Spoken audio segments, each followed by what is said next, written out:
আমাদের পরিকল্পনা আগেই আমরা ঘোষণা করেছি যে খুলনা সিটি কর্পোরেশন বর্জ্য ব্যবস্থাপনার একটা বৈপ্লবিক পরিবর্তন এনেছে এবার। সেটি হচ্ছে এবার ঈদুল আজহার সমস্ত বর্জ্য, কোরবানির সমস্ত বর্জ্য আমরা বেলা 2টা থেকে রাত 10টার মধ্যে আমরা অপসারণ করব। এবং এই জন্য আমাদের 722 জন কর্মী আমরা নিয়োগ করেছি। তারা আমাদের সিটি কর্পোরেশনের কর্মী। তারা প্রত্যেকটি ওয়ার্ডে 140টি স্পটে এবার কোরবানি জায়গা নির্ধারণ করেছিলাম। যদিও নগরবাসী বিভিন্ন জায়গায় তারপরেও তারা কোরবানি দিয়েছেন। এবং আমরা এবার বস্তা ব্যাগ ছাপানো ব্যাগ আমরা দিয়েছি এবং আমরা বলেছি ব্যাগের মধ্যে বর্জ্য নিয়ে সেই বর্জ্য আমাদের নির্দিষ্ট স্থানে রাখার জন্য, এবং সেই আমাদের কর্মীরা সেখান থেকে নিয়ে আসবে। আমরা আমাদের সমস্ত শক্তি নিয়োগ করেছি, আমরা নিজেরাও মাঠে নেমেছি। আমাদের সমস্ত গাড়ি ওয়ার্ডে আমরা ভাগ করে দিয়েছি যাতে করে দ্রুত সময়ের মধ্যে এই বর্জ্য অপসারণ করা। যদিও একটা চ্যালেঞ্জ অল্প সময়ের মধ্যে নেওয়া, কিন্তু আমার নিতে হবে এই জন্য যে আমরা চাই যে নগরবাসী যাতে কোনো ভোগান্তির মধ্যে না পড়েন।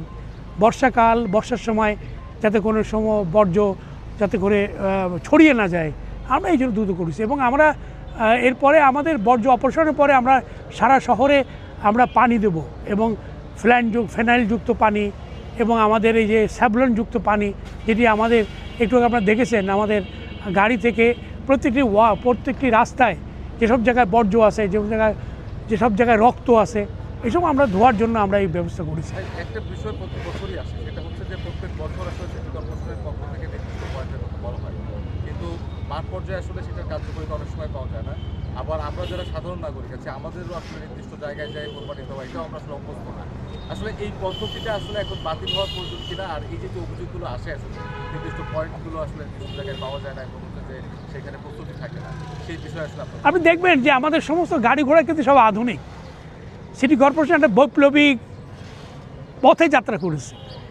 অবশ্যই নগরবাসীকে নতুন প্র্যাকটিসে আসতে হবে। পুরনো প্র্যাকটিসে চললে আমরা এত 10 লক্ষ মানুষের বসবাস এই নগরীতে আমরা এটা করতে পারবো না।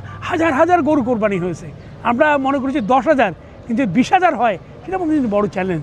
আমরা চাই যে নগরবাসী আমাদের পাশে থাকবেন, তারা আমাদের দেওয়া নির্দিষ্ট স্থানে কোরবানি করবেন এবং বর্জ্য অপসারণের জন্য তারা আমাদেরকে সহযোগিতা করবেন।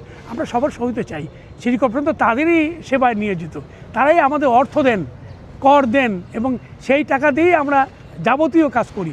আমাদের নগরবাসীকে আমাদের তো নতুন একটা ধারণা আপনারা জানেন যে আমরা রিসাইক্লিং প্ল্যান্ট তৈরি করেছি, আগামী নভেম্বরে চালু হবে, এবং তার জন্য আমাদের প্রতিদিন 350 বর্জ্য লাগবে এটি চালাতে। এই জন্য এই বর্জ্য ব্যবস্থাটাকে আধুনিকায়ন করা দরকার। আমরা এটি নিয়ে পরীক্ষা করছি, আমরা বিভিন্ন সংস্থার সাথে কাজ করছি এবং বিভিন্ন এনজিও আমাদের সাথে কাজ করছে, এবং আগের মতো না এখন। এবং আমাদের প্রধানমন্ত্রী কিন্তু এবার বলেছেন সবাই মাঠে থাকো। সারা বাংলাদেশের 13টি সিটি কর্পোরেশন দেখবেন সবাই কিন্তু মাঠে আছে, আমরাও মাঠে আছি। আমরা চাই যথাসময়ে কাজ সম্পন্ন হোক, এবং আমরা স্বচ্ছতা জবাবদিহি নিয়ে কাজ করছি। আমাদের কর্মীরা তারা এই ঈদ উদযাপন করছে না, তারা কিন্তু মাঠে কাজ করছে, এবং এটি আমাদের জন্য বড় চ্যালেঞ্জ। আমরা আশাবাদী যে আমরা সফল হব এবং নগরবাসী আমাদের সর্বত্র সহযোগিতা করবে। ঠিক আছে, থ্যাংক ইউ।